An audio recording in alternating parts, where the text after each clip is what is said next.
And again, I reiterate what I've been saying here.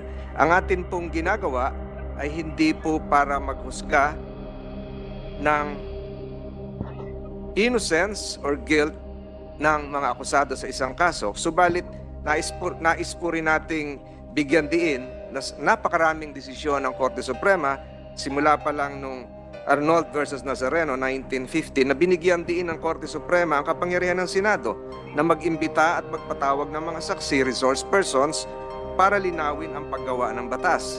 At kaya po tayo merong pagdinig ngayon.